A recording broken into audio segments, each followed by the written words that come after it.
പക്ഷെ പറ്റുന്നുണ്ട് പറയുന്നുണ്ട്. വേദലക്ഷ്മിയെ റിമൂവ് ചെയ്ത് നമ്മള് അവളോട് ചോദിക്കാതെ. Will she be able to join? മാം ഇന്നലെ കഴിഞ്ഞിരുന്നില്ല. ഇന്നലെ ഫിനാനെ അഞ്ജലിനെ റിമൂവ് ചെയ്തിട്ട് അവർക്ക് പിന്നെ റീജോയിൻ ചെയ്യാൻ കഴിഞ്ഞില്ല. Okay, did Finan and Anjali join from the G Suite mail ID? I'm not sure about that. Please ask Vedalakshmi to join from her own mail ID using Okay, this ma'am. link. Okay. I need to admit her, that's all. Alle? Okay, so I'll just repeat what we have been talking about just before the recording began. So with the emergence of post-colonial and post-modernist theoretical practices and those people, those communities, those ethnic groups who have been colonized, who have been marginalized, who have been sidelined, along with their literatures, their art forms, their ethnic indigenous forms of knowledge. അങ്ങനെ side line ചെയ്യപ്പെട്ട എല്ലാ വിഭാഗം ആളുകളും അവരുടെ കലാരൂപങ്ങളും അവരുടെ തനതായ ജ്ഞാന സംഹിതകളും ഇതെല്ലാം തന്നെ it got an opportunity to come to the foreground. ലോലുത Antony has left. ഇതൊന്നും നമ്മൾ remove ചെയ്തതാവില്ലല്ലോ? Anjali, you have rejoined. What about Vedalakshmi? I think she's finding trouble. No, she's here. I just saw her here. Yes, ma'am, I'm here. Okay, good. So all of them, there are only 25 today. ആണോ? ബാക്കിയുള്ളവർ വരാത്തത് തന്നെയാവും അല്ലേ? Okay, anyway, we are recording, so maybe they won't lose the class. So I've been talking about how Dalit literature emerged as a kind of protest literature, and it springs out of the post-colonial discourses, out of the post-modernist discourses in theory as well as political practice. So as we have been talking about ecofeminism, this is also a movement, or rather it has its roots and also it is spread out both in theory as well as in praxis. In praxis എന്ന് പറഞ്ഞാൽ practice. അപ്പൊ പ്രാക്ടീസിൽ it is a political movement. It is also a part of political action. വെറും literature, സാഹിത്യം എന്ന രീതിയിൽ എന്റർടൈൻമെന്റിന് വേണ്ടിയിട്ട് ഉള്ള ഒരു, അല്ലെങ്കിൽ എന്താ പറയാ, ബൗദ്ധികമായ ഒരു exercise എന്നതേ, far more than being an intellectual or a literary exercise, Dalit literature is also political activism. Because it is basically political, basically a form of protest, making use of writing as a political weapon or a political tool in order to address some of the injustices caused by discriminations on the basis of caste. The very word Dalit comes from the Sanskrit word Dalita, meaning oppressed. Dalita in Sanskrit meaning oppressed, and later on with the emergence of the Dalit movement, headed strongly by the greatest of all scholars and intellectuals of all our times, Dr. B.R. Ambedkar and Jyoti Rao Phule. I think it was in Maharashtra, which began in the year 1958. Mahatma Jyotirao Phule. Avarakkyana who first made use of this very term Dalit in order to refer to these people who have been down the ages for centuries sidelined, marginalized, oppressed and exploited for the personal and the political gains and powers of the so-called upper caste people. അപ്പോൾ the word Dalit in Marathi means broken down, crushed, shattered into pieces. Okay, so here you learn the history, the literature, the arts, and the indigenous forms of knowledge, which might not have anything to do with the so-called educated, literate, scientific knowledge systems of the European or the Western epistemology. അതൊക്കെയാണ് what you learn under Dalit studies. Okay, and before moving on into the real aspects of Dalit literature, ഈ Dalits എന്ന് പറയുന്ന ആളുകൾ എങ്ങനെയാണ് അവരുടെ ഒരു history, അതായത് you know that in India the Chaturvarna system of caste hierarchy has been followed for centuries. ഈ ചാതുർവർണ്ണ system ഋഗ്വേദത്തില് രേഖപ്പെടുത്തിയിരിക്കുന്നത്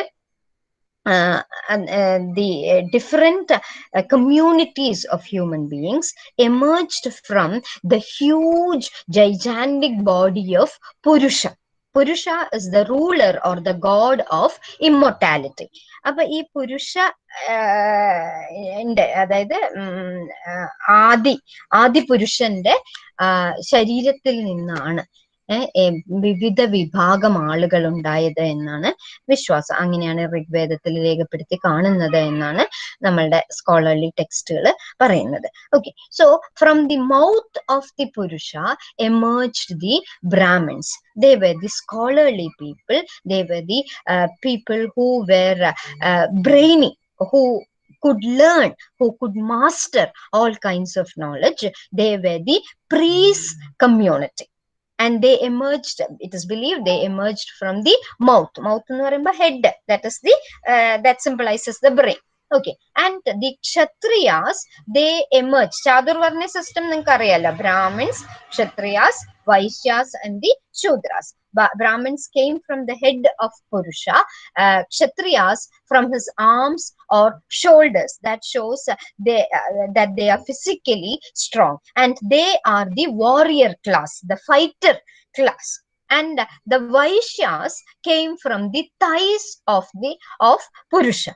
That is, they are the business people. And the Shudras came from the feet of Purusha, which means that they are people who are destined to work hard in the soil. They are people who were supposed to do all the menial, slavish tasks in order to serve the three upper castes above them. And Dalits do not belong to any of these categories. Dalits do not take part in this four-tier hierarchical system of Indian social structure. They are the Panchamas or the fifth caste, who do not belong to the Chaturvarnya, who do not partake in any manner in any of the socio-political or judicial activities or privileges of those people who were together, who together became the Indian people. അപ്പൊ ഇവര് അതിലും പുറത്തേക്ക്, they were the outcast. They were the people who were actually untouchables, regarded, considered, and degraded as untouchables, despicable people who did not have any part in the social life of human beings. That means they were considered on par or even below animals. അതായിരുന്നു അവരുടെ social status പണ്ട് കാലത്ത്. അതിന്റെ പേരിൽ ഒരുപാട് exploitations ഇപ്പൊ നമ്മുടെ നാട്ടില് അതത്ര പ്രത്യക്ഷത്തിൽ കാണുന്നില്ല എന്നേ ഉള്ളൂ. പക്ഷെ നിങ്ങൾ പുറമേക്ക് പോയാൽ ഇപ്പോഴും ദളിത്സിന് ഒരു ഹോട്ടലിലേക്കോ ഒരു റെസ്റ്റോറൻറ്റിലേക്കോ പ്രവേശനമില്ലാത്ത സാഹചര്യങ്ങളും ഏരിയാസും ഉണ്ട്. ഇപ്പോഴും അവരെ നിലത്തിരുത്തി ചിരട്ടയിൽ ചായ കൊടുക്കുന്ന ചായക്കടകൾ നമ്മുടെ തൊട്ടടുത്ത് തമിഴ്നാട്ടിൽ തന്നെ ഉണ്ടെന്നാണ് പറയുന്നത്. പിന്നെ ഈ കൊറോണ കാലത്തും 6 എന്താ പറയാ മീനിയൽ വർക്കേഴ്സ് ആണ്, these scavengers, people who are rather forced to dive down deep into our septic tanks and clean them. 6 പേരാണ് കഴിഞ്ഞ മാസം മരിച്ചത്. അപ്പൊ ഇത്രമാത്രം സയൻസ് വികസിച്ചിട്ടും ടെക്നോളജി വികസിച്ചിട്ടും നമ്മളുടെ തന്നെ വേസ്റ്റ് എടുക്കാൻ മനുഷ്യന് ടെക്നോളജിയിലൂടെ സാധ്യമാവാത്തത് ഇല്ല. പക്ഷെ ഇപ്പോഴും അതിനുവേണ്ടി വിധിക്കപ്പെട്ട് അതിനുവേണ്ടി സമൂഹത്തിൽ നിന്ന് മാറ്റി നിർത്തപ്പെട്ട ഒരു വിഭാഗം ആളുകള് നമ്മുടെ ഈ നാട്ടിൽ തന്നെ കഴിയുന്നുണ്ട്. അപ്പൊ ആ ഒരു എത്രമാത്രം അവയർനെസ് എത്രയോ കാലങ്ങളായിട്ട് സ്കോളേഴ്സും റൈറ്റേഴ്സും പിന്നെ ആക്ടിവിസ്റ്റും പൊളിറ്റീഷ്യൻസും പിന്നെ സാധാരണ ജനങ്ങളും ഇത് പാടി പാടി പറഞ്ഞും പ്രവർത്തിച്ചും ചെയ്തിട്ടും ഇപ്പോഴും അവസ്ഥയിൽ മാറ്റമില്ലാത്ത ഒരുപാട് വിഭാഗം ആളുകളുണ്ട്. ഇപ്പൊ നമ്മൾ ഫെമിനിസം പറഞ്ഞത് തന്നെയാണ്, ഫെമിനിസത്തിന്റെ പ്രസക്തി നഷ്ടപ്പെടുന്നില്ല. കാലങ്ങൾ കുറെ കഴിഞ്ഞാലും നമ്മൾ ഇതന്നെ പറഞ്ഞത് തന്നെ വീണ്ടും വീണ്ടും പറഞ്ഞുകൊണ്ടേയിരിക്കേണ്ട അവസ്ഥയാണ്. കാരണം നമ്മൾ ഉദ്ദേശിക്കുന്ന ചേഞ്ച് എല്ലായിടത്തും എത്തുന്നില്ല. കുറെ ഭാഗങ്ങളിലേക്ക് എത്തുന്നുണ്ട്, അവിടെയൊക്കെ മാറ്റങ്ങൾ ഉണ്ടായിട്ടുണ്ട്. അത് മാത്രം പോരല്ലോ, എവിടെയെങ്കിലും ഒരാളെങ്കിലും ആ രീതിയിൽ ഇപ്പോഴും ഉണ്ടെങ്കിൽ അതുവരെ അതിന്റെ ഒന്നും പ്രസക്തി നഷ്ടമാവുന്നില്ല എന്നുള്ളത്. Okay, so this was their condition, this was their social status. അപ്പൊ അത് അവെയർ ആവുക എന്നുള്ളത് തന്നെയാണ് ഏറ്റവും വലിയ political action. You have to read about them, you have to read Ambedkar. Ambedkar വായിക്കുക എന്നുള്ളത് നമ്മുടെ എന്താ പറയാ ബൈബിളും ഖുറാനും ഗീതയും ഒക്കെ വായിക്കുന്ന പോലെ തന്നെ പ്രധാനപ്പെട്ടതാണ് ഇന്ത്യൻ സോഷ്യൽ സ്ട്രക്ചറിൽ. അപ്പൊ അംബേദ്കറിന്റെ എന്താ പറയാ സെക്കൻഡറി മെറ്റീരിയൽസ് വായിച്ച് നിങ്ങൾ തുടങ്ങും. 9 വോള്യത്തിലാണ് അംബേദ്കറിന്റെ എന്താ പറയാ ബയോഗ്രഫി വായിച്ചാൽ തന്നെ നമ്മൾ ഞെട്ടിപ്പോവും. നമുക്ക് we know him, your social studies text have taught about him that he is the architect of Indian constitution. അതിലപ്പുറം നമ്മളുടെ ഹിസ്റ്ററിയും നമ്മളുടെ സോഷ്യൽ സ്റ്റഡീസ് ടെക്സ്റ്റ് ബുക്കും കുട്ടികൾക്ക് അംബേദ്കർ ആരാണെന്ന് പറഞ്ഞു കൊടുക്കുന്നില്ല. അംബേദ്കറിന്റെ ഡിഗ്രീസ് നോക്കിയാൽ അന്നത്തെ കാലത്ത് ഈ കമ്മ്യൂണിറ്റിയിൽ നിന്ന് ഒരാള്, ഇപ്പൊ നെഹ്റുവിനും ഗാന്ധിക്കും അതുപോലെ പ്രിവിലേജ്ഡ് ആയിട്ടുള്ള ഒരു ലീഡറിനും ഇല്ലാത്ത എഡ്യൂക്കേഷണൽ ക്വാളിഫിക്കേഷൻസ്, അത് കണ്ടാൽ തന്നെ നമ്മൾ ഞെട്ടിപ്പോ. അപ്പൊ അങ്ങനെ അംബേദ്കറിനെ നമുക്ക് പരിചയപ്പെടുത്തി തരുന്ന ഒരു എഡ്യൂക്കേഷണൽ സിസ്റ്റം പോലും ഇവിടെ സൈഡ് ലൈൻഡ് ആയി. അങ്ങനെയാണ് how the caste hierarchy or rather the privileges of power have always been protected in history, in all kinds of social structures all over the world, not just the case of women's oppression or the case of Dalit oppression. Okay, so അപ്പൊ ഞാനിങ്ങനെ എന്താ പറയുക, ഇതൊക്കെ എൻ്റെ areas ആയതുകൊണ്ട് ഫെമിനിസവും ദളിത് സ്റ്റഡീസും ഒക്കെ I thought of limiting my class purely to the text. അല്ലെങ്കിൽ ഉണ്ടല്ലോ നിങ്ങൾക്ക് ഡാറ്റ കൺസംഷൻ ഒക്കെ തീരും. നമുക്ക് ക്ലാസ് പോലെ ഈ ഓൺലൈനിൽ ഇങ്ങനെ കഥ പറഞ്ഞു പോകാൻ പറ്റില്ല. So I be limiting. ഞാൻ എന്തെങ്കിലും ഡൈഗ്രസ് ചെയ്ത് പോകുന്നുണ്ടെങ്കിൽ just control me somebody from somewhere. Okay, I just limit our discussion of today to your text. അതായിരിക്കും നന്നാവുക. അല്ലെങ്കിൽ ഞാനിങ്ങനെ പറഞ്ഞു പോയിട്ട് നിങ്ങൾക്ക് അതായത് maybe it's difficult for you at this stage to digest all those. So when you think about the earliest attempts in history to speak against Dalit oppression, speak against the establishment of caste hierarchy, we go back to the early Buddhist writings. There are two names discussed in your text. One is Madara Chennaya and the other one is Dohara Kakaya. So these are the two great Buddhist scholars in the 11th century who talked about the exploitative conditions of the untouchables who lived in those times. Okay, so these can be taken up or seen or considered as the earliest forms of Dalit writings, or rather the seeds of Dalit literature can be rummaged out of the writings of the early Buddhist scholars. And then you have in the 14th century what is called Bhakti Prasthanam, Bhakti poetry, where the writers, the poets were known for their unconventional methods of writing, unconventional and unorthodox practices of writing and thinking. perspectives which demanded that all of us are equal, all of us. ഇപ്പൊ നമ്മളെ മീരാബായി, അവയാർ, അവരുടെയൊക്കെ പോയിട്രിയിൽ നോക്കുമ്പോ the down trodden അവരാണ്, അവരും കൂടി included ആവണം. So literature, writings, poetry became a site of inclusion, including everyone, considering everyone as their own, as equals. ഞാൻ ഒരു ഇൻട്രസ്റ്റിംഗ് ഫാക്ട് കൂടി ഇടയിൽ പറഞ്ഞിട്ട് പോവാ, ഇനി ഡൈഗ്രസ് ചെയ്യില്ല കേട്ടോ, ഐ പ്രോമിസ്. അതായത് നമ്മൾ മഹാഭാരതത്തിൽ നോക്കണ ഈ കാസ്റ്റ് സിസ്റ്റം ഹിന്ദുയിസത്തിലെ ഏറ്റവും വലിയ ഈവിൾ എന്ന് നമ്മൾ പറയുന്ന, അല്ലെങ്കിൽ എന്താ പറയാ, ഇപ്പൊ എല്ലാ റിലീജിയനിലും ഒരുപാട് പിറ്റ്ഫോൾസ് നമ്മൾ കാണുന്നുണ്ട്, ഒരുപാട് അഡ്വാൻറ്റേജസ്, ഒരുപാട് ഡിസ്അഡ്വാൻറ്റേജസ്. എല്ലാ റിലീജിയനും കോമൺ ആയിട്ട് ഉള്ളത് that most of them are, all of them in fact in one way or another are anti woman എന്നുള്ളതാണ്. സ്ത്രീകൾക്ക് എപ്പോഴും എല്ലാ റിലീജിയനിലും through practice, may be in essence none of these religions are against women or against any living species, but the way we have practiced the religion, all these religions went wrong somewhere at some point of time in history. അതേപോലെ തന്നെയാണ് ഹിന്ദുയിസത്തിലെ caste system. അതായത് സ്വന്തം മെമ്പേഴ്സിന്റെ ഇടയിൽ തന്നെ ഒരു hierarchy വരുന്ന ഈ system എപ്പോ തുടങ്ങിയതാണ്? ഹിന്ദു റിലിജിയനിൽ ഇൻഹറന്റ് ആയിരുന്ന ഒരു സംഭവമാണോ ഇത്? ഇപ്പൊ ഈ പുരാണങ്ങളെല്ലാം പറയുന്നത് the chaturvarna system was designated as something which demanded a division of labour for the smooth functioning of the society.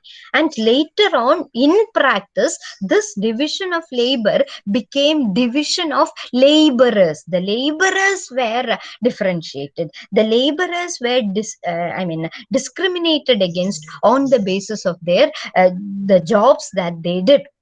അല്ലാതെ ജന്മന ഉണ്ടായിരുന്ന ഒരു സാഹചര്യമായിരുന്നില്ല എന്നും വാദിക്കുന്ന ആളുകളുണ്ട്. ഇപ്പൊ മഹാഭാരതത്തില് കർണന്റെ ക്യാരക്ടർ നിങ്ങൾക്കറിയാം. കർണ was അതിരഥ. Though he was born a kshatriya, no one knew that he was a kshatriya. കർണന്റെ കഥ അറിയായിരിക്കും അല്ലെ? ഓർഫൻഡ് ആണ്, കുന്തിയുടെ മകനാണ്, ഉപേക്ഷിക്കപ്പെട്ടതാണ്. അതിരഥനും രാധയുമാണ് കർണനെ എടുത്ത് വളർത്തുന്നത്. അപ്പൊ സൂതന്മാരാണ് കർണന്റെ അച്ഛനും അമ്മയും. അതുകൊണ്ട് തന്നെ കർണ was born, or rather brought up, though he was born a kshatriya, no one knew about his kshatriya identity, and he was brought up as belonging to the Suda caste, or rather he was downtrodden. അങ്ങനെയുള്ള സൂതനായ കർണനാണ് പിന്നീട് ദുര്യോധനന്റെ സുഹൃത്താവുകയും, ദുര്യോധനൻ എല്ലാവരും അകറ്റി നിർത്തിയപ്പോ അതാണ് ആ tie of friendship, അതാണ് കർണൻ ഏറ്റവും അധികം വിലമതിച്ചത്. ആ ടൈ ഓഫ് ഫ്രണ്ട്ഷിപ്പിലൂടെ കർണൻ ക്ഷത്രിയനായിട്ട് മാറുന്ന ഒരു കാഴ്ചയാണ് നമ്മൾ മഹാഭാരതത്തിൽ കാണുന്നത്. അതായത് സൂതനായി ഇരുന്നിട്ടും ക്ഷത്രിയനായി മാറ്റപ്പെട്ടു. അപ്പൊ that was something possible in those days എന്നാണ് നമ്മൾ മനസ്സിലാക്കേണ്ടത്. ജനനം കൊണ്ട് സൂതനായിരുന്നെങ്കിലും കർമ്മം കൊണ്ട്, അദ്ദേഹത്തിന്റെ ജീവിത സാഹചര്യങ്ങൾ കൊണ്ട് ക്ഷത്രിയനായി മാറുകയും ക്ഷത്രിയരെ പോലെ മഹാഭാരത യുദ്ധത്തിൽ കൗരവ സേനാപതിയായിട്ടാണ് കർണൻ ഫൈറ്റ് ചെയ്യുന്നത്. അപ്പൊ this was possible in those days. അപ്പൊ എവിടെ നിന്നാണ് ഇത് ഡിവിഷൻ ഓഫ് ലേബറേഴ്സ് ആയി മാറിയത്? ഇന്ന് കാണുന്ന തരത്തിലുള്ള അധപ്പതനം മനുഷ്യന്മാർക്കിടയിൽ ഹിന്ദു റിലീജിയനിൽ സംഭവിച്ചത് എന്ന് മുതലാണ്, എങ്ങനെയാണ് എന്നുള്ളത്. പിന്നെ especially India is a vast and diverse cultural land. അപ്പൊ ഓരോ സ്ഥലത്തിലെ പ്രാക്ടീസസും വേറെ വേറെയാണ്. അപ്പൊ എവിടെയോ ചരിത്രത്തിന്റെ ഏതോ ഒരു പോയിന്റിൽ വെച്ച് ഇങ്ങനെ ഒരു രീതിയിൽ തരം താഴ്ത്തപ്പെട്ടു.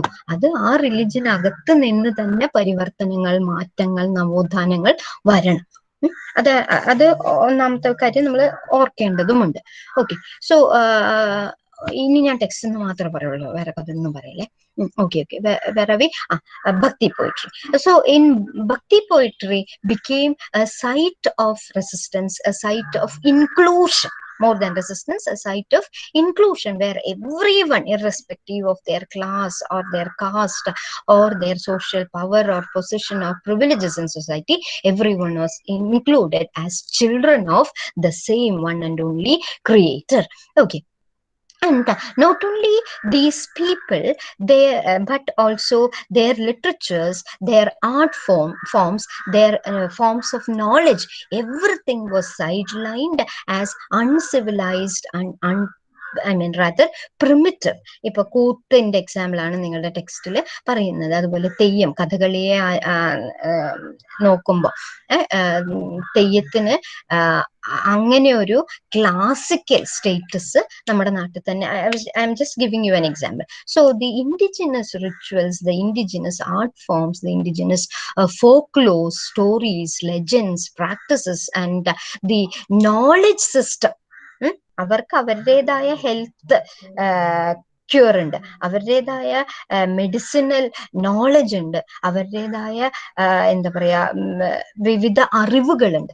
അതെല്ലാം തന്നെ was side lined. It was treated as something which did not have any merit. If it was their literature, their literature lacked a literary merit. Their literature will no longer be classical, will never be considered as classical. Okay, so now we are talking about Dalit literature, which emerged in its official and formal form in post-independent India. The term Dalit literature was first used by, as I told you, Mahatma Jyotirao Phule in the first ever Dalit conference organized by Maharashtra Dalit Sahitya Sangha. All these you have in your text. Held in Bombay in 1958. Okay, and it was due to the efforts of Phule, due to the efforts of Ambedkar, that Dalit literature began or rather emerged as a new discourse, gaining popularity not only in Maharashtra but in all other parts of India. It came to Karnataka, to Tamil Nadu, to Telangana, to all the Hindi speaking lands of India, and also to Kerala. Okay, and even before 1958 ലാണ് ഇതിന്റെ official origin എന്ന് പറയുന്നത്. പക്ഷെ even before that, others like Baburao Bagul, Bandhu Madhav, Shankarao Karat, all of them were already writing things which could be, from the present standards, considered Dalit literature.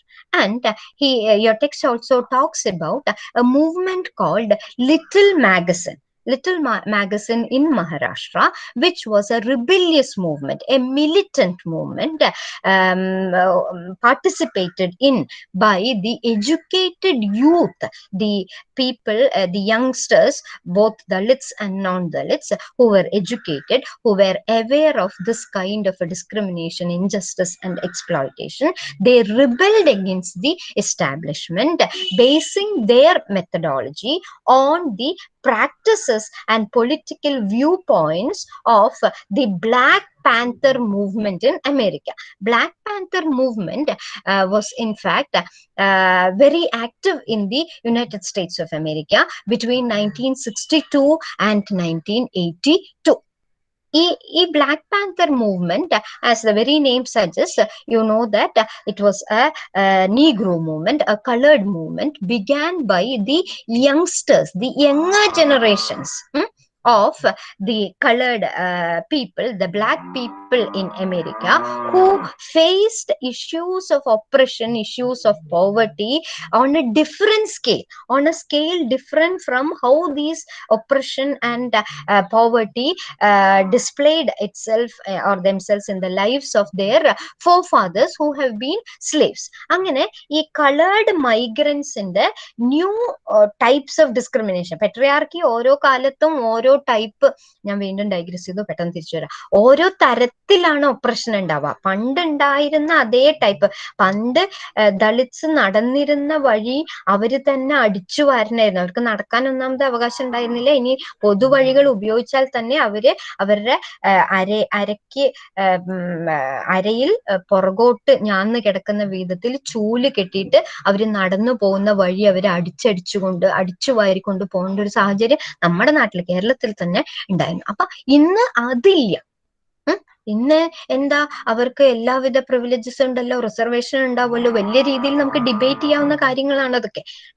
ഒക്കെ ഉണ്ടല്ലോ എന്ന് പറയുകയാണെങ്കിലും നിങ്ങൾ ഇപ്പോഴും വിവാഹ പരസ്യങ്ങൾ പത്രത്തിൽ എടുത്തു നോക്കിക്കഴിഞ്ഞാൽ SC ST ഒഴികെ എന്ന് ജാതി പ്രശ്നമല്ല, SC ST ഒഴികെ എന്ന് ബ്രാക്കറ്റിൽ കാണും. അപ്പം പുതിയ ഫോംസ് ഓഫ് ഡിസ്ക്രിമിനേഷൻ ഇപ്പോഴും ഉണ്ട്.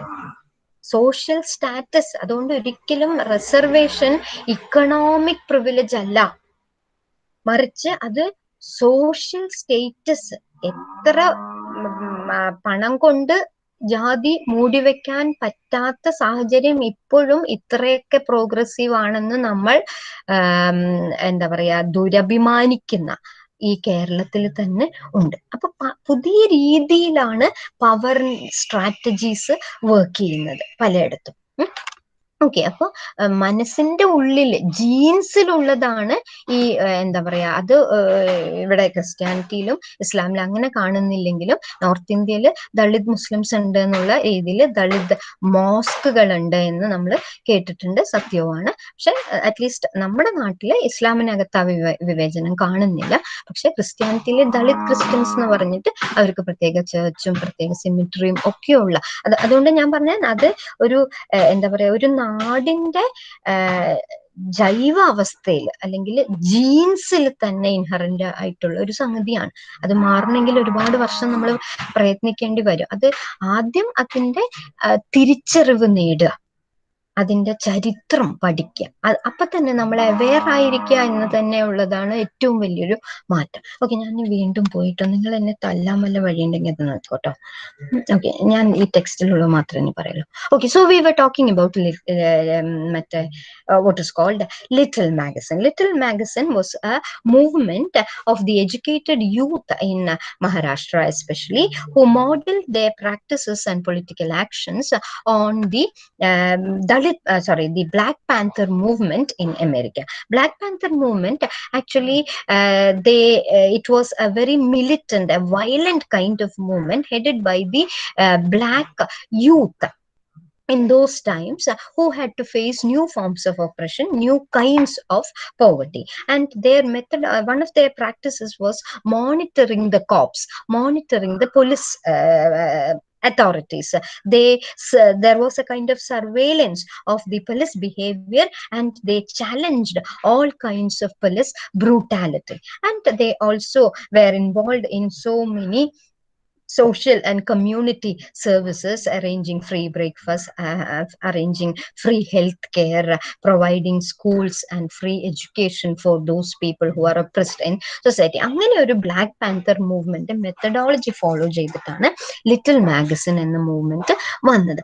ഈ little മാഗസിന്റെ movement, they established a kind of literature which was in fact modeled on the literature of the Black Panther movement. ആ ലിറ്ററേച്ചറിനെ ദളിത് പാന്തർ മൂവ്മെന്റ് എന്നാണ് അവര് വിളിച്ചിരുന്നത്. And this literature violated all the theories, all the concepts and beliefs of caste system. So there was a protest, there was a rebellion, there was so much of resentment, roughness in their writings. So all the ideas of pollution, the very concept of karma, that you are born into this lower caste because of your karma, you did something wrong, you sinned in your past life, ആ സിന്നിനുള്ള punishment തീരുന്നത് വരെ ദളിത്സ് ആയിട്ട് നിങ്ങൾ ഇതൊരു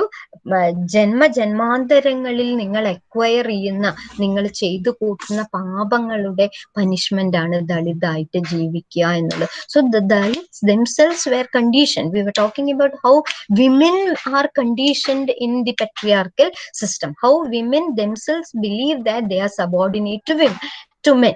Likewise, the Dalits were also conditioned into believing that it is their fate that they are born into this system, they are born into this caste, and if they are able to silently suffer, slavishly obey the upper caste, maybe in the next birth their status might be elevated. So that kind of a conditioning through the concept of karma, അതിനെയൊക്കെ violate ചെയ്ത് അൺടച്ചബിലിറ്റിക്ക് എതിരെ സംസാരിച്ചുകൊണ്ടാണ് the Dalit Panther literature began. Okay. And the Dalit Panther movement, in fact, was established by two writers, Namdeo Dasal. Namdeo Dasal's poems നിങ്ങൾ പഠിച്ചിട്ടുണ്ടോ എന്ന് അറിയില്ല, common text ബുക്കിൽ പണ്ടത്തെ സിലബസിലൊക്കെ ഉണ്ടായിരുന്നു. Namdeo Dasal and Raja Dhale in April 1972. And these writings took upon themselves the task of instilling in Dalits a sense of pride, a sense of confidence, a sense of awareness that their creativity, their art forms, their knowledge, all of these have some kind of a value or the same kind of value as the art forms, literature, the human activities of the upper caste. Okay, so writing became a weapon, a political tool in their hands. And as I told you before, ഇത് എല്ലാ മറാഠിയിൽ നിന്ന് മറ്റ് Indian ഭാഷകളിലേക്ക് കൂടി വളരെ പെട്ടെന്ന് spread ആയിട്ട് പോയി. Now the characteristics features of Dalit literature. One is it is experience based. It comes right from the lived reality and lived life experiences of the Dalits. So largely Dalit writing is autobiographical in nature. Then you have a quote by Sharan Kumar Limbale in your textbook. അത് just വായിച്ചാൽ മതി.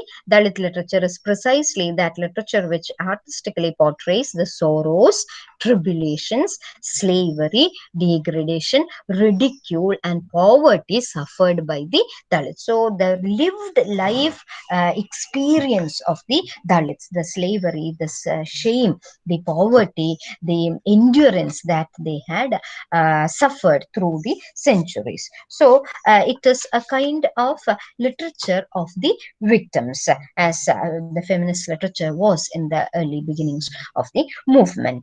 And the next feature is authenticity and liveliness, because it is stark reality that is being portrayed, and the reality portrayed directly comes as a first hand experience from the very same person who has gone through, who has undergone all these sufferings. So it is authentic, rather than me or you or anyone from the upper caste or privileged class speaks about ഒരു പുരുഷൻ സ്ത്രീയുടെ experience സംസാരിക്കുമ്പോൾ അത് second hand ആവാണ് ചെയ്യുന്നത്. It is one step removed from or two steps removed from reality. അതുപോലെ when non-Dalits speak about their experience, it is removed, it is not that authentic. അപ്പൊ Dalit literature എന്ന് പറഞ്ഞാൽ നോൺ ദളിത്സ് എഴുതുന്നത് Dalit literature ആണോ എന്നുള്ളൊരു debate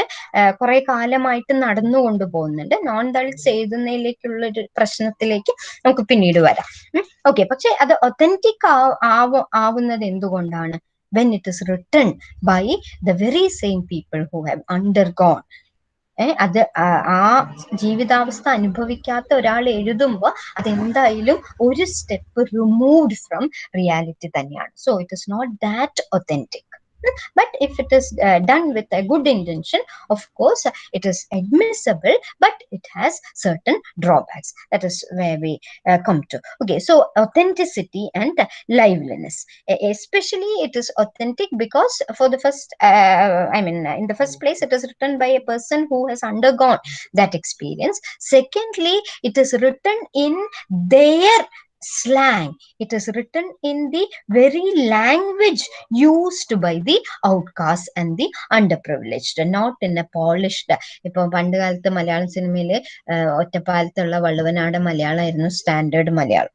പിന്നീട് ഇപ്പൊ അടുത്ത കാലത്താണ് റീജിയണൽ വെറൈറ്റീസിന് ഇത്രമാത്രം പ്രാധാന്യം, അല്ലെങ്കിൽ അതും മലയാളം തന്നെയാണ് എന്ന തിരിച്ചറിവ് നമുക്ക് വന്നത് പിന്നീട് വരുന്ന സിനിമകളിലൂടെയാണ്. ഒരുപാട് ഇപ്പോഴത്തെ സിനിമകളിലൂടെ. അപ്പൊ അതേപോലെ തന്നെ അവരുടെ സ്വന്തം അവര് യൂസ് ചെയ്യുന്ന ലാംഗ്വേജിൽ തന്നെ എഴുതപ്പെട്ടത് കൊണ്ടും അത് ഒത്തന്റിക് ആണ്. Okay, then shame, anger, sorrow and also indomitable hope. These are the other features of Dalit literature: their shame, their anger, their sorrow, and at the same time an undefeatable hope, optimism. It is also optimistic, even though it is all about the sufferings, even though it is all about anger, shame, protest. There is inherent in each piece some kind of a hope, some kind of an optimism which will guard them forward, which will take them forward. And next thing is sharp. It is very, very poignant, directly aimed at their oppressors who have been putting them down through centuries. So there is anger and there is protest. So the literature is sharp and the literature is irreverent. Polished ആയിട്ട് euphemistic ആയിട്ട് pleasant termsilalla തെറി പറയുന്നത്, ചീത്ത പറയുന്നത്. അതുകൊണ്ട് തന്നെ respectful language അല്ല എന്ന ഒരു കാര്യം അതിനകത്ത് തോന്നാമെങ്കിലും അത് നെഗറ്റീവ് ഫീച്ചർ അല്ല. It is positive because it is A tool for protest. നല്ല ഷാർപ്പ് ടേംസിൽ ചീത്ത പറഞ്ഞാലേ കാര്യമുള്ളൂ എന്ന സാഹചര്യത്തിൽ നമ്മൾ ഷാർപ്പ് ടേംസിൽ തന്നെ ചീത്ത പറയാം. അല്ലാതെ ഈ വ്യവസ്ഥിതി നൂറ്റാണ്ടുകളായി നിലനിന്നിരുന്ന ഈ വ്യവസ്ഥിതി മാറാൻ പോകുന്നില്ല. അതുകൊണ്ട് തന്നെ the language is irreverent and it is not something negative, but it is positive because this is political literature. Okay. And next is Dalit aesthetics. They have developed their own Dalit literature. In essence, has developed what is called Dalit aesthetics, in the sense that there were revisions of those texts which were sympathetically written by the upper caste Hindus about the Dalit life experiences and sufferings. So those texts which were considered pro-Dalit were actually deconstructed from the perspective of Dalit scholars, intellectuals and writers, and they were able to find that the subconscious of the text, the deconstruction പഠിക്കുമ്പോൾ നമുക്ക് അതിലേക്ക് കൂടുതൽ വരാം. അപ്പൊ ഈ points ഒക്കെ ഓർത്ത് വരുന്നത്. The very text which stands in for itself. ഞാൻ എനിക്ക് തോന്നുന്നു പ്രോജക്റ്റിനെ പറ്റി പറയുമ്പോൾ നമ്മൾ ഈ എക്സാമ്പിൾസ് ഒക്കെ കുറെ തവണ പറഞ്ഞിട്ടുണ്ട്.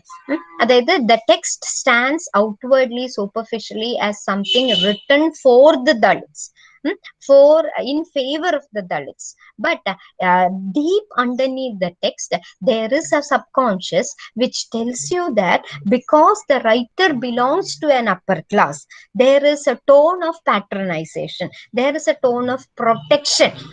There is a tone which tells you that I am here, I will speak for the Dalits, I will protect them. Their voices, their actual authentic voices are denied to them, and I am speaking on their behalf for them. So in a way I am trying to restrict their movement or their voices എന്നുള്ളത് the very text tells you. അതിനുള്ള example ആണ് തകഴിയുടെ തോട്ടിയുടെ മകൻ. അത്തരത്തിൽ വിമർശിക്കപ്പെട്ടിട്ടുണ്ട്. അത് വളരെയധികം എന്താ പറയാ, വളരെയധികം റിയലിസ്റ്റിക് ആയിട്ടുള്ള ഒരു ടെക്സ്റ്റ് ആണെങ്കിലും സത്യസന്ധമായി എഴുതിയതാണെങ്കിലും because Thakazhi belongs to the upper class, അതിനകത്ത് ഒരു പേട്രണൈസിങ് ടോണ് പലയിടത്തും നമുക്ക് കാണാം. ഞാൻ അവർക്ക് വേണ്ടി സംസാരിക്കുന്നു. Because I M privileged, I have the tools four talking in favor of them, but whereas they cannot speak for themselves. That is why I am stepping into their place and talking for them ennulla oru hierarchical tone of power can be discerned in that text and many of the texts. It is more or less like Joseph Conrad's Heart of Darkness, critiqued and sharply castigated against by the African writer Chinua Achebe. അതുപോലെ വേറെ ടെക്സ്റ്റുകൾ മുൽക്ക് രാജ് ആനന്ദിന്റെ The Untouchable was again reread from the point of view of the Dalit experience, and this text was also deconstructed. So Dalits realize that Marxism, socialism, or any of the European theories of egalitarianism meaning equality, theories ഒന്നും തന്നെ is not helpful, or they are not these are not sufficient as a political tool to liberate and empower the Dalits. It has to come from within, from themselves എന്നുള്ളത്. So they created an alternative history where the Dalit characters come to the forefront. They talked about the Mahabharata, or they viewed the Mahabharata from the point of view of Ekalavya. They managed to read the Ramayana from the point of view of Shambhuga. Shambhuga and Ekalavya were considered to be the forefathers of the Dalit community in Dalit aesthetics. അപ്പൊ നമ്മൾ മലയാളത്തിലാണെങ്കിലും ഇപ്പൊ മലയാളത്തിൽ ഒരുപാട് Dalit intellectuals ഉണ്ട്. K K Baburaj, K K കൊച്ച്, പിന്നെ നമ്മുടെ രേഖാരാജ്, ഇഷ്ടംപോലെ എസ് ജോസഫ് പോയറ്റ്, അങ്ങനെ എന്താ പറയാ. പിന്നെ മലയാളത്തിൽ ഇത് തുടങ്ങുന്നത് പൊയ്കയിലപ്പച്ചൻ എന്ന് പറയുമ്പോൾ Kumaragurudevan, you might have heard about his socio political movement, പ്രത്യക്ഷ രക്ഷ ദേവസഭ എന്നുള്ളത്. ക്രിസ്ത്യാനിറ്റിയിലും ദളിത് ഡിസ്ക്രിമിനേഷൻ കണ്ടിട്ട് അതിൽ നിന്ന് വിട്ടു വന്നിട്ട് അദ്ദേഹം ദളിത്സിനെ എംപവർ ചെയ്യാം. പിന്നെ നമ്മുടെ അയ്യങ്കാളി, ഇഷ്ടംപോലെ ആൾക്കാരെ നമുക്കിങ്ങനെ പറഞ്ഞു പോകാണ്ട്. ഞാൻ അതൊന്നും പറഞ്ഞപ്പോ ഓക്കെ ഇന്ത്യൻ മെത്തോളജി, ശംഭുക, അപ്പൊ ഞാൻ പറഞ്ഞു വന്നത് അവരൊക്കെ പ്രദീപ മാഷിന്റെ റൈറ്റിങ്സ് ശരിക്കും പറഞ്ഞ ദളിത് സൗന്ദര്യ ശാസ്ത്രം, ദളിത് ഈസ്തെറ്റിക്സ് എന്ന് പറഞ്ഞിട്ട് തന്നെ കലാഭവൻ മണിയുടെ പാട്ടുകളെയൊക്കെ അദ്ദേഹം വളരെ മനോഹരമായിട്ട് ദളിത് ഈസ്തെറ്റിക്സിന്റെ ഭാഗമാക്കിക്കൊണ്ട് തന്നെ അനലൈസ് ചെയ്യുന്ന പഠനങ്ങൾ ഒരുപാടുണ്ട്. നല്ല ഇൻട്രസ്റ്റിംഗ് ആയിട്ട് നമുക്ക് വായിക്കാൻ പറ്റും. അത്ഭുതപ്പെട്ടു പോകുന്നു. ഇത്രയും ജ്ഞാന സംഹിതകൾ ഇതുവരെ നമ്മൾ മറച്ചു വെച്ചിരിക്കുകയായിരുന്നു എന്ന ഒരു ഷോക്ക് നമുക്ക് കിട്ടുന്നതാണ് Dalit aesthetics. Okay, if you have time and interest, please read Pradeepa Masha and all the other Dalit scholars. രേഖാരാജിന്റെ റീസെന്റ് ആയിട്ട് എഴുതിയ അവരുടെ അമ്മയെ കുറിച്ച് എഴുതിയ ഒരു writing, that's what we said, the major feature of Dalit literature is its authenticity, and that is largely because these writings are autobiographical. Okay, now you have a scholar here, Dr. Jugal Kishore Misra, who talks about the contributions of Dalit literature. One is that it threatened the Brahminical hierarchy or hegemony, the dominance of Brahminical culture, practices, knowledges, art forms in literature. Then secondly, it created an awareness among the Dalits for protest, for assertion, for the need to mobilize, to navigate themselves towards the center from the margin. And thirdly, it prompted Dalit literature, gave an impetus or stimulus to a new Dalit aesthetics by developing a new kind or method of thought in Dalit intellectuals. Dalit intellectuals എന്ന് പറഞ്ഞ ഒരു വിഭാഗം ആളുകൾ തന്നെ വളരെ daring ആയിട്ട് മുന്നോട്ട് വരാൻ ദളിത് ലിറ്ററേച്ചർ കാരണമായി. And then you can also imagine if there is A flourishing of Dalit literature, it means there is A flourishing of literacy and the powers, social powers and privileges associated with literacy. പഠിക്കാൻ ഈയം ഒരുക്കി കാതിൽ ഒഴിച്ചിരുന്നതാണ് അവരറിയാതെ സംസ്കൃതമോ വേദങ്ങളോ കേട്ടുപോയ അങ്ങനെ ഒരു practice പലയിടത്തും ഉണ്ടായിരുന്നു. അപ്പൊ അങ്ങനെ, അതായത് വിദ്യാഭ്യാസത്തിന് ജ്ഞാനത്തിന് സാഹിത്യത്തിലേക്ക് ഉള്ള ആക്സസ് ഇവർക്ക് ഉണ്ടായിരുന്നില്ല. അപ്പൊ ദളിത് ലിറ്ററേച്ചറിന്റെ വ്യാപകമായ വർധനവ് എന്ന് പറയുമ്പോൾ Dalit literacy, the power of literacy, literacy എന്ന് പറയുമ്പോൾ തന്നെ the social powers and privileges associated with literacy, all these are in fact the contributions of Dalit literature. Now in the next two paragraphs you have the whole n number of Dalit writers belonging to each language. Marathile Baburao Bagul and his text When I Had Concealed My Caste, published in 1963. This is considered to be a Dalit epic, which very a classic in social realism. And then you have Arun Kamble. അതിൽ എല്ലാവരും ഒന്ന് പഠിക്കേണ്ട നിങ്ങൾ Raja ധാലെ, I mean memorize 2 or 3 of these names, especially the name of Sharan Kumar Limbale. And Sharan Kumar Limbale, The Outcast or Akarmashi, his biography. അത് എന്താ പറയാ, അത് പറ്റുമെങ്കിൽ അത് വായിച്ചാൽ നന്നായിരിക്കും. അതുപോലെ തന്നെ നമ്മുടെ പൊയ്കയിലപ്പച്ചന്റെ വ്യവസ്ഥയുടെ നടപ്പാതകൾ എന്നുള്ള അദ്ദേഹത്തിന്റെ ബയോഗ്രഫി, പിന്നെ അയ്യങ്കാളിയുടെ റൈറ്റിംഗ്സ്, അയ്യങ്കാളിയുടെ വില്ലുവണ്ടി, അതൊക്കെയാണ് എന്താ പറയാ violating the caste norms and the theories surrounding caste, അതൊക്കെ അവർ ചെയ്ത്. Okay, and another one is Arjun Dangle's poisoned bread. ഇത് മറാഠി ലിറ്ററേച്ചർ ആണ്. And then you have Tamil Dalit literature where you have Bama Faustina, ബാമയുടെ കറുക്ക് ആൻഡ് സംഗതി. Then you have Poomani, who is famous for her novels Piragu and Vekkai. Then you have, of course, all of you might have heard this name, Meena Kandasamy. The Touch, Miss Militancy, The Gypsy Goddess, അങ്ങനെ ഒരുപാട് ഭയങ്കര militant ആണ് മീന കന്ദസ്വാമി. യൂട്യൂബിലുള്ള അവരുടെ poem recital കണ്ടാൽ തന്നെ അതിന്റെ power നമുക്ക് മനസ്സിലാവും. Okay, then you have some of the writers from Kannada, some of the writers from Telugu, and coming to Malayalam we begin with Poigelapachan. Then you have Kallara Sugumaran, then C. Ayyappan, S. Joseph, Rekha Raj, M. B. Manoj, Pradeepan Pambrikunna. Pradeepan Pambrikunna എരിയോട് കൂടിയിട്ട് അദ്ദേഹത്തിന്റെ പൂർണ്ണമായ നോവലാണ്. വളരെ മനോഹരമായിട്ട് നമുക്ക് വായിച്ചു പോവാൻ പറ്റിയ ഒരു നോവലാണ്. ചെറിയ നോവലാണ്, അതൊന്നും വായിക്കില്ല ഒരു കേട്ടോ. അപ്പൊ ദളിത് ലിറ്ററേച്ചറിന്റെ സൗന്ദര്യം എന്ന് പറയുന്നത് നമുക്ക് വളരെ മനോഹരമായിട്ട് മനസ്സിലാവുന്ന ഒരു കൃതിയാണ് അത്. ആൻഡ് പാമ്പിരിക്കുന്ന് മാഷൊരു ദളിത് ഇന്റലക്ച്വലും ആണ്. അതുപോലെ K K Baburaj, K K കൊച്ച്, ഇവരൊക്കെ. അപ്പൊ ദളിത് ഫെമിനിസം എന്ന് പറഞ്ഞിട്ട് തന്നെ ഒരു മൂവ്മെന്റ് തന്നെയുണ്ട്. അത് മലയാളത്തില് രേഖാ രാജാണ് അതിന്റെ എന്താ പറയാ one of the leading figures or exponents. Then coming to Uttar Pradesh, you have Om Prakash Valmiki, and you might be familiar with his autobiography, Youth and a Dalit's Life. Then another important Dalit scholar is Kancha Elaya. Kancha Elaya's Why I Am Not a Hindu, Why I Am Not a Hindu എന്നുള്ള book വായിച്ചിട്ടാണ് I got the shock of my life.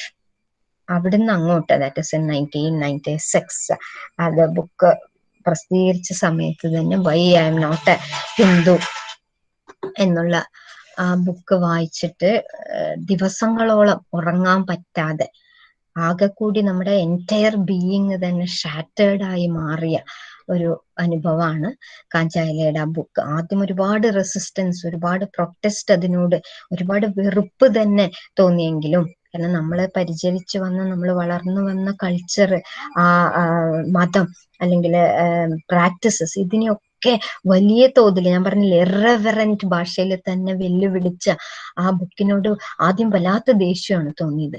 പിന്നെ പിന്നെ വീണ്ടും വീണ്ടും അത് വായിക്കുമ്പോൾ അത് വല്ലാത്തൊരു തിരിച്ചറിവിലേക്ക് നമ്മളെ കൊണ്ടുവന്ന് നമുക്ക് മൊത്തത്തിലൊരു മാറ്റം ഉണ്ടാക്കി എന്നെ സംബന്ധിച്ചിട്ട് വന്ന ബുക്കാണ് why I am not a Hindu. Okay, so this is Dalit literature, and today Dalit literature is not merely a protest literature, it is also a literature of power, a literature of freedom, a literature of optimism, hope. അപ്പൊ സ്വന്തം ഇരകളാക്കപ്പെട്ടതിന്റെ കഥകൾ പറഞ്ഞ് കരയുന്ന ഒരു literature അല്ല, അവരുടെ ദേഷ്യവും വെറുപ്പും എന്താ പറയാ പ്രൊട്ടസ്റ്റും രേഖപ്പെടുത്തുന്ന അതുമല്ല, മറിച്ച് അവരുടെ റൂട്ട്സിലേക്ക് ഇറങ്ങി, going back to their roots, proclaiming their space and claiming their freedom and their identity. That is also part of Dalit literature. It is not merely a protest literature in contemporary times. ഇത്രയാണ് നമ്മുടെ ടെക്സ്റ്റിനകത്ത് നിന്ന് എനിക്ക് പറയാനുള്ളത്. Any doubts? No, ma'am, we understood it well. Okay. നിർത്തിക്കോളൂന്നല്ലേ അല്ലേ ഹന?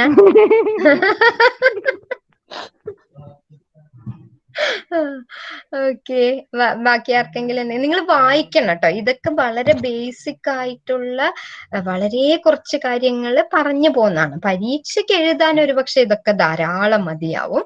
പക്ഷെ ഇതൊക്കെ നമ്മൾ എന്താ പറയാ, നമ്മുടെ ലൈഫിലേക്ക് തന്നെ പകർത്തേണ്ട കുറച്ച് കാര്യങ്ങളാണ്. ഫെമിനിസം ആണെങ്കിലും ഒരിക്കലും ഒരു അക്കാഡമിക് എക്സസൈസ് ആയിട്ട് ഒരു ടെക്സ്റ്റിന്റെ ഭാഗമായിട്ട്, ഒരു കോഴ്സിന്റെ ഭാഗമായിട്ട് പഠിക്കേണ്ട കാര്യങ്ങളല്ല. Especially Dalit studies and feminist studies. Cultural സ്റ്റഡീസും അതിലേക്കാണ് വരുന്നത്. കൾച്ചറിനെ അനലൈസ് ചെയ്യാനാണ് പഠിപ്പിക്കുന്നത്. അപ്പൊ അതൊക്കെ നമ്മൾ ലൈഫിന്റെ തന്നെ ഭാഗമാക്കി മാറ്റുമ്പോഴേ നമ്മൾ ഈ സബ്ജക്റ്റ് പഠിക്കുന്നത് കൊണ്ട്, സാഹിത്യം പഠിക്കുന്നത് കൊണ്ട് നമ്മൾ ഉദ്ദേശിക്കുന്ന നല്ല മനുഷ്യരാവുക, മനുഷ്യരെ മനസ്സിലാക്കുക, വിവിധ ആസ്പെക്റ്റുകൾ. എന്തുകൊണ്ട് അവൾ അങ്ങനെ ചിന്തിക്കുന്നു, ഞാനാണെങ്കിൽ ഇങ്ങനെ ചെയ്യുള്ളൂ എന്ന് നമ്മൾ പലപ്പോഴും ദേഷ്യപ്പെടാറില്ലേ അപ്പുറത്തും ഇപ്പുറത്തും ഉള്ള നമ്മുടെ സുഹൃത്തുക്കളോടും ബന്ധുക്കളോടും എല്ലാവരോടും. പക്ഷെ അങ്ങനെയും ചിന്തിക്കുക, കാരണം അത് മനുഷ്യനാണ് എന്ന തിരിച്ചറിവ് നമുക്ക് ഉണ്ടാക്കി തരുന്ന വലിയൊരു ഡിസിപ്ലിനാണ് നമ്മുടേത്. അപ്പൊ ആ ഒരു പാഷൻ നിങ്ങളുടെ സബ്ജക്റ്റിനോട് നിങ്ങൾക്ക് ഉണ്ടാവുകയാണെങ്കിൽ 3/4 of the work is done. Okay, അപ്പൊ ഒരിക്കലും ഇപ്പൊ ഞാൻ ഈ പറഞ്ഞ പേരുകളും ഐഡിയാസും ഒക്കെ വെച്ചുകൊണ്ട് കൂടുതൽ വായിക്കാം. Okay, is that clear? Yes, ma'am. So where do I close the idle endoro? Okay, wait. സംശയമൊന്നുമില്ലല്ലോ? വേറെ ഏതെങ്കിലും സംശയം ഉണ്ടോ? വേറെ ഏതെങ്കിലും? ഇതെന്താന്ന് പരസ്യം ഇങ്ങനെ വന്നുകൊണ്ടിരിക്കണം. I can find out those 3 dots wherein to stop the recording. Vedalakshmi says yes ma'am. Okay. അപ്പൊ ചാറ്റ് ബോക്സിൽ